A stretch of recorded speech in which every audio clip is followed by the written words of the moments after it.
What's going on, guys, and welcome to another Doctor Who Classic review. Today I'm going to be reviewing The Moonbase, which is a second Doctor Patrick Troughton story from Season 4. It's episode 4 of Season 4, which is Patrick Troughton's first season as the second Doctor.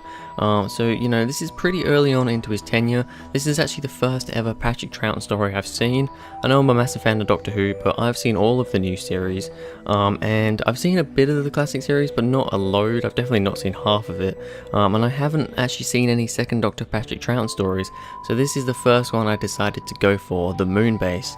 So anyway, this is a 4-part story. Episodes 1 and 3 are animated because the visuals were lost, only audio was recovered, so episodes 1 and 3 are animated, episodes 2 and 4 are just how they were. So anyway, let's read the back of the DVD. This is The Moonbase by Kit Pedler.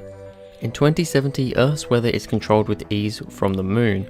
When the TARDIS arrives at the Moonbase, the Doctor, along with his friends Polly, Ben and Jamie, is accused of starting a plague that is killing off the base's crew.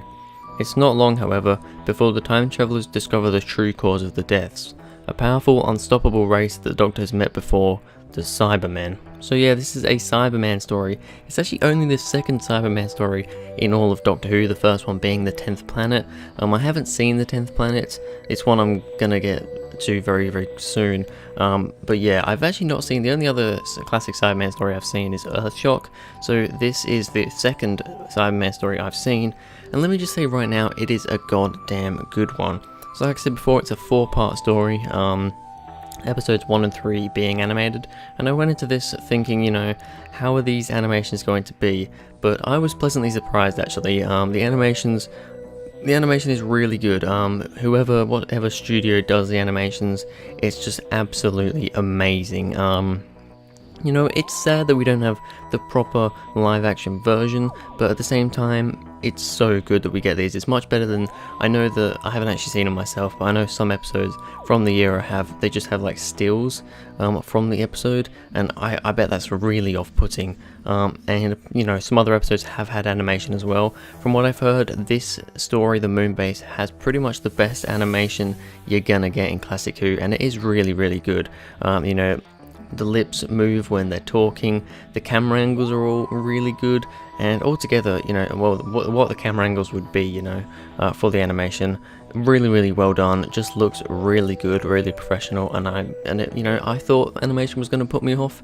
It actually really enticed me into the story, so very, very happy with that. Another thing that I like about this episode, the Cybermen show up pretty quickly. I don't like it in stories when it takes ages for a villain to show up. I had this quite a bit in Frontier in Space, the first review I did. I had it a little bit more, maybe a little bit less so actually, in The Brain of Morbius. However, The Moonbase, perfectly good.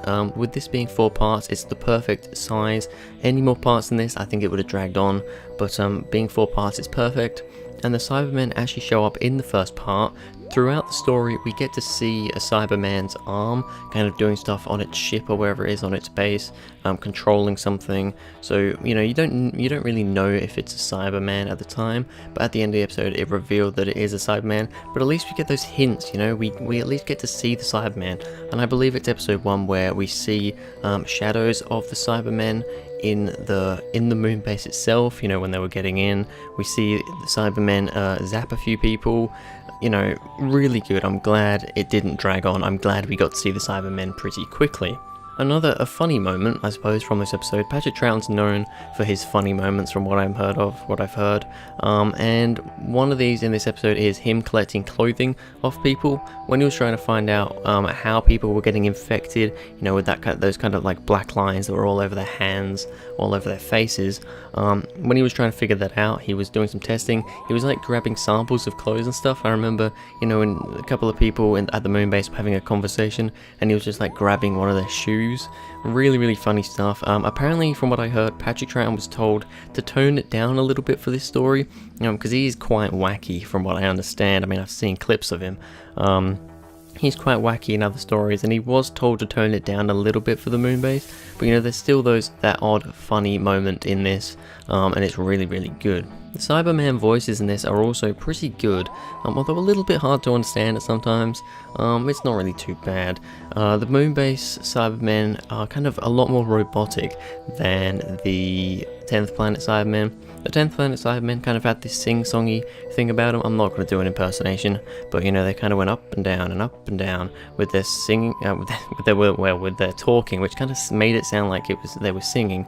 And I think it was maybe a little bit creepier in a way, but these ones, they sound more robotic, which some people probably don't like, some people do.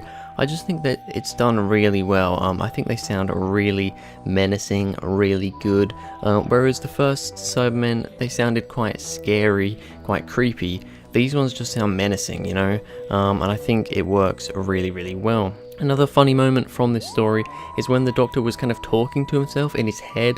I can't exactly remember what was happening at the moment. I think he was trying to think about what to do. This might have been when the Cybermen were on the Moonbase. You know, he already knew about them in like part 3 or 4, and the camera was focused on him. I think it was probably in part 4, I think, because we could actually, it wasn't animated. You know, the camera was focused on his face, and you could see his lips weren't moving. You know, you could tell he was talking in his head, and then he'd start talking, and then he'd talk in his head.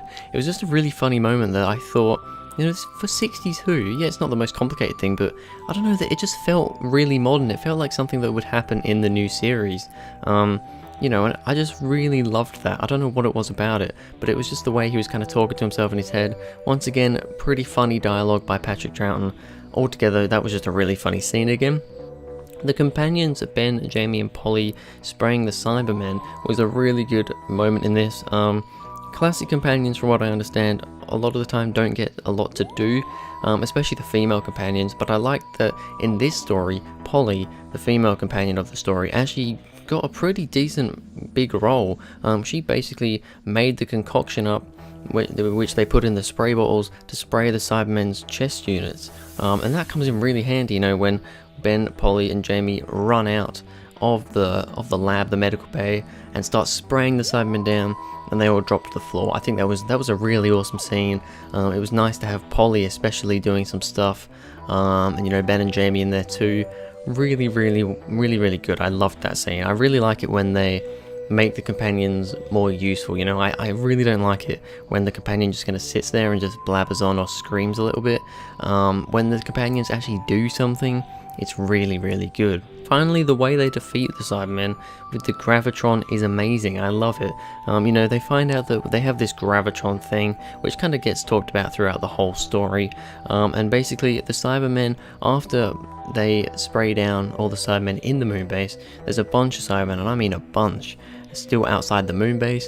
They grab this massive gun, shoot it at the base, but this Gravitron like deflects the bullet or the rocket or whatever it was.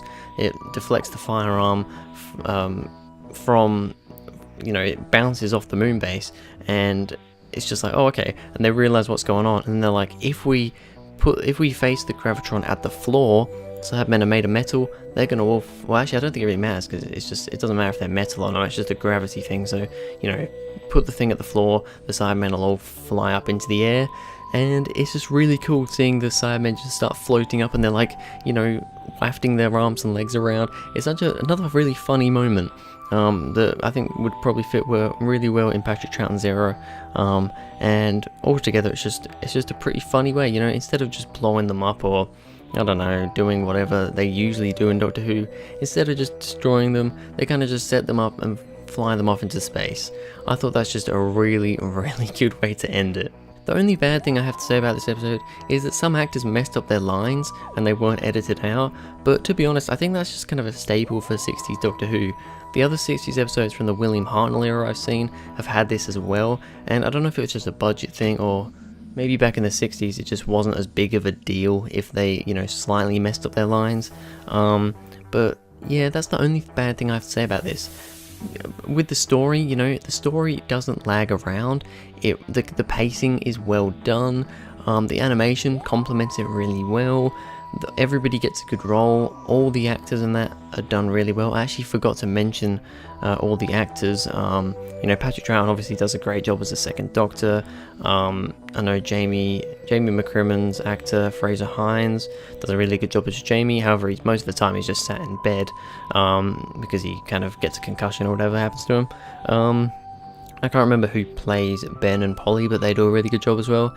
And Patrick Barr, I think his name is, who plays the main kind of older guy who's in charge of the Moonbase. He does a really good job as well. But yeah, the only bad thing about this episode, some lines were messed up but then quickly corrected and they weren't edited out. But that doesn't really bother me. It's 60s Doctor Who. What are you going to do? I'm not going to take points off the episode because of that. All in all, the Moonbase is an absolutely amazing episode, and I'm going to have to rate it a 10 out of 10. Now, this may change when I see more Patrick Troughton stories.